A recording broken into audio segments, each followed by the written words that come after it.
रात के गहरे सन्नाटे में घिरी एक सुनसान सड़क पर चार दोस्त अरविंद, रोहित, सीमा और काव्या एक पुरानी जीप में सफर कर रहे थे। उनका प्लान था एक वीरान गांव के पास बने रहस्यमय बंगले का सच जानने का। इस बंगले को भूत बंगला कहा जाता था और उसके बारे में कई डरावनी कहानियां प्रचलित थीं। बंगले के बारे में कहा जाता था कि वहां जो भी गया वापस नहीं लौटा। पर चारों दोस्तों को भूत प्रेत की बातों पर यकीन नहीं था। सीमा ने हंसते हुए कहा, यह सब बेवकूफी है, कोई भूत वूत नहीं होते।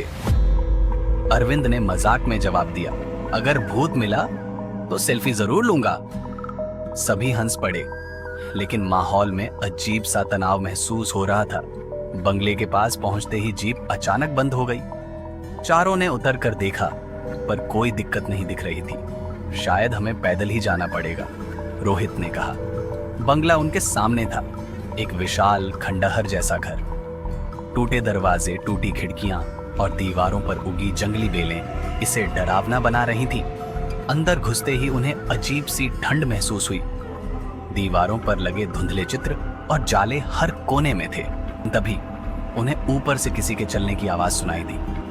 काव्या ने डरते हुए पूछा, क्या कोई यहाँ रहता है?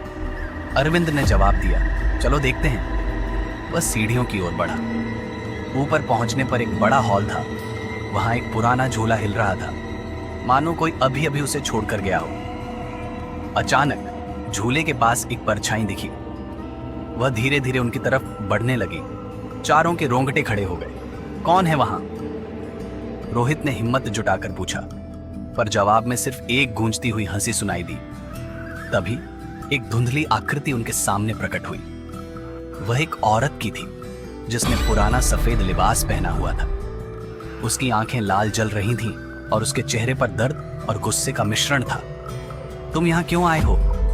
औरत ने गुस्से में पूछा। चारों डर के मारे चुप हो गए। अरविंद ने हिम्मत करके कहा, हम सिर्फ ये जानना चाहते थे कि यहाँ क्या हुआ है। औरत की आंखों से आंसू बहने लगे। उसने कहा, मैं इस बंगले की मालकिन थी।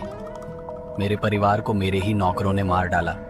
मेरी आत्मा बदला लेने के लिए यहाँ कैद है। जो भी यहाँ आता है वह मेरे दर्द को महसूस करता है। चारों दोस्तों ने उसे समझाने की कोशिश की कि वे उसकी मदद करना चाहते हैं। औरत ने उन्हें एक पुराना पेंडेंट दिखाया और कहा, यह पेंडेंट मेरे बेटे का है, इसे मेरी कब्र में रख दो, तभी मैं मुक्त हो पाऊंगी।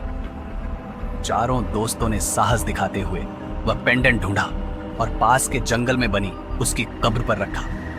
जैसे ही पेंडेंट रखा गया, बंगले से अजीब सी चीखें सुनाई दी और तेज हवा चलने लगी। औरत की आत्मा उनके सामने प्रकट हुई और मुस्कुराते हुए कहा, अब मैं आजाद हूं, धन्यवाद।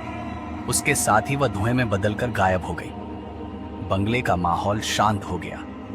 दरवाजा खुल गया और चारों ने वहां से बाहर निकलकर राहत की सांस ली।